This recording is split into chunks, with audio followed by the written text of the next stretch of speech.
I haven't seen this, but you were on 30 Rock. I was. Did you get to meet Alec? I got to kiss Alec. Hello. Okay. But who How? didn't at this point? I don't mean how. But I How sort of what? mean, how'd you, I don't know, what was it like? I didn't see, I couldn't get. I got a call that they wanted me to be on it, and I was not interested. And my agent said, it's such a great opportunity. Everybody watches the show. And the only reason I didn't want to do it is because I don't know how.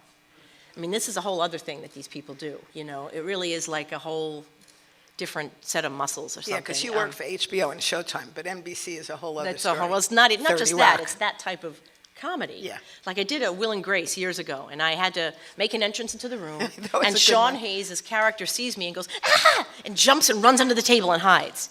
And I'm thinking now, did I see that happen? You know, as from my standpoint with acting, I would respond to the fact that this man just ran, and they were like, no, that's a whole other.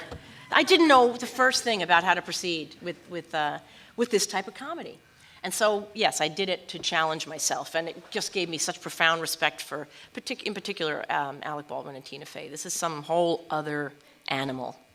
And I wanted to get good at it, and I feel like if I did it again and again and again, I could get better at it, but I'm not willing. But leave it to the people who know how to do it, is what I say. I asked you to bring your Emmy today because I thought it would just make such a nice centerpiece. I asked you to bring one of the Emmys. It wouldn't have been that big You know, a I have deal. them all in the car if you want me to run into Daniel, is Daniel here? Go get it. Go get Edie's Emmy. No, really, wouldn't it have looked pretty here? That's great. Were you surprised last month when you won? I was completely flabbergasted. Were you I surprised still that they am. nominated her for a comedy Emmy? Who, her? Nurse Jackie, Oh, you are. Yes, completely. Well, I still, you know, it's considered a comedy. I don't know whoever made that categorization. I don't know who's in charge of these things, but I thought, all right, we're marketing this as a comedy. I don't know. I don't know how any of it works. I just show up and smile and. Big guy that nobody ever said hello to. Hey, how you doing? Right, to Moses, pretty much. To Moses, basically. People are like, they step out of the way and they go like, I know. So how has that been for you? What's it like to? And it's TV. It's different. It's in our house. We're in our underwear. It's very intimate. That's it's true. Very much more intimate than the movies. So how was the Carmela Soprano thing? You know, starting out as we all did at the beginning of the shooting of that show, where we were just so happy for a job. I mean, I had finally, with my first check from Sopranos, I paid off my student loans. I paid off my a couple of credit cards. Isn't that incredible? I mean, this is a working actress for a long time before that, and was still paying off her student loans. You know, it's a rough life. Yeah. You know, and I would advise anybody against it for the most part. Just percentage wise. So all of a sudden we're in the show and people are watching it, and we're all just, I actually had lunch with Jim not long ago, and we looked at each other and we said, what the hell was that? Right. You know, like, you know, nobody can bank on that kind of thing happening, and I don't know what the physics are, you know, the right casting, the right timing. And it was thrilling to suddenly have people recognize me as this woman. And I've told the story before, so forgive me, but I was walking once early in the morning with Marley, my dog, during the shooting of Sopranos. She pooped, and I went to clean it up, and some guy in a garbage truck goes by, Carmela! And I look up, and he says, I heard you didn't take shit from nobody.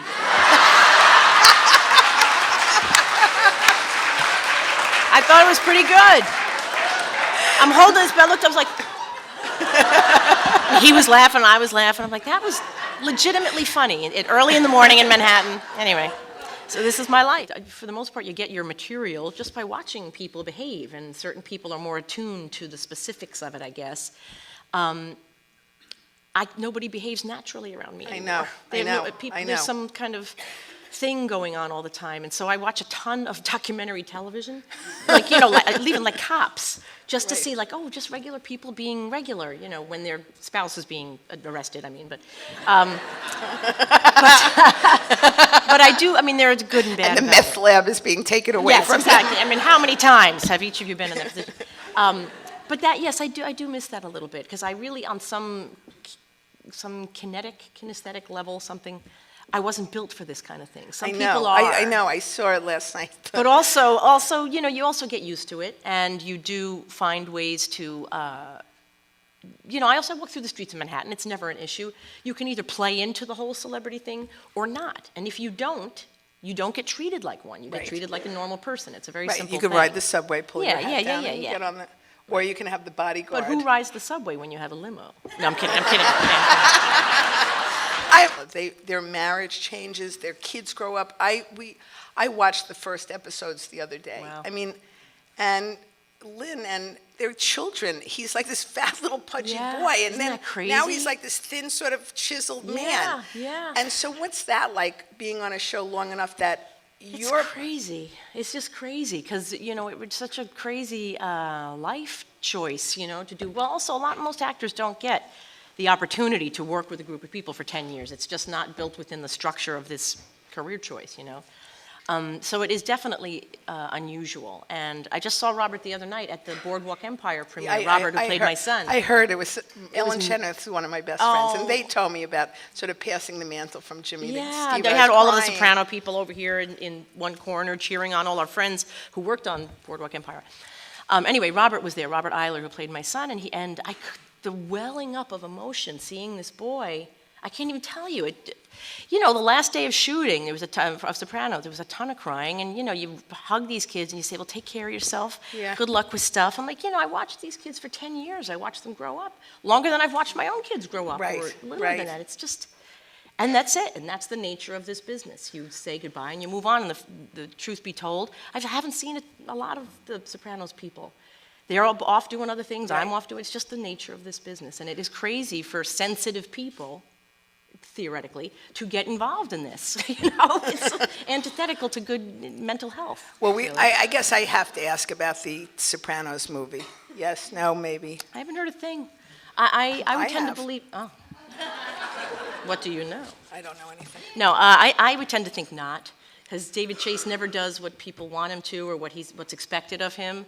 And I have a lot of respect for that, walking away when it's done. I mean, it may not be the popular vote, but that's the way he tends to do things. But if they called me tomorrow, I'd be on set Tuesday. So You would? Well, yeah, if I wasn't Because working on somebody's the here to subject. negotiate that deal. Anne Reese says, Anne Riley Reese says hi. She was in the design tech program with you. Oh. And this is a good story. My father was the FBI agent who persuaded Joe Valachi to testify against La Cosa Nostra in the 60s. Our family I know this woman. Our family came to have quite an affinity with his wife and kids and other mob families, wondering how Edie got into character for Carmela, because it is a spot-on characterization of Mrs. Valachi. Wow. See, you...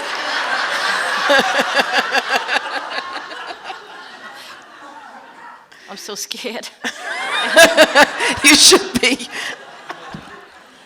I don't know. I mean, do you never know mob wives? Well, no, I don't. And also they're not going to come up and say, "Hi, I'm a mob wife." I could, for the most part, they don't necessarily identify themselves as They such. didn't after. There wasn't like women winking at you on the No, street. well, Victoria Gotti actually showed up on this. I'm so afraid to talk about her all of a sudden.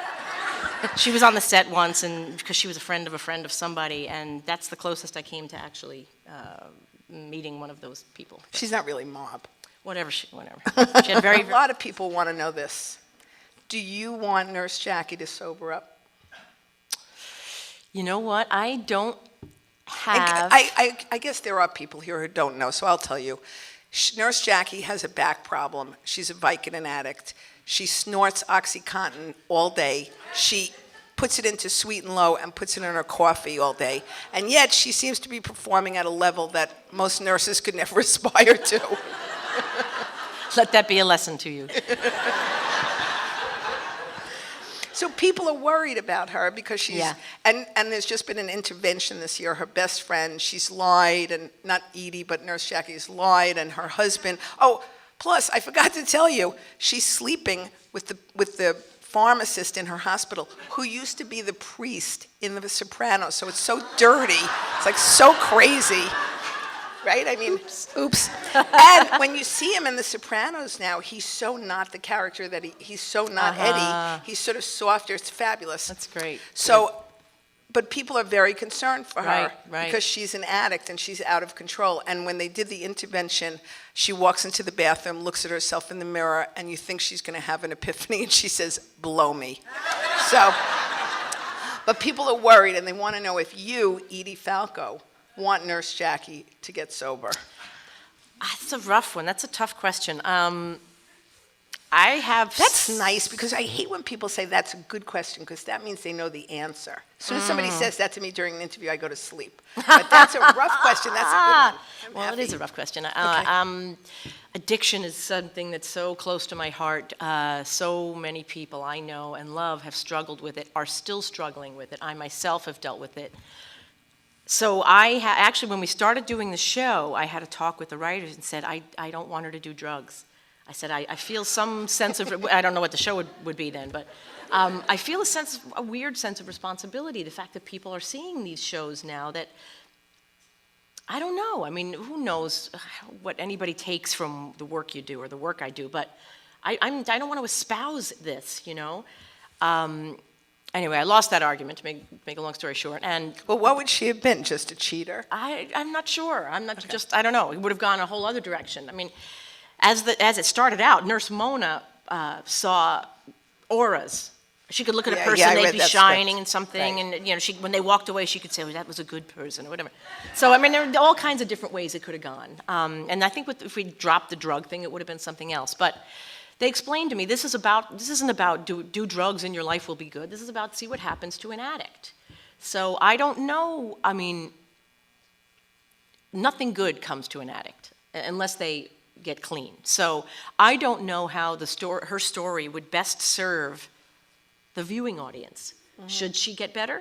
Or should she get worse first? Or should she die from this? I don't know.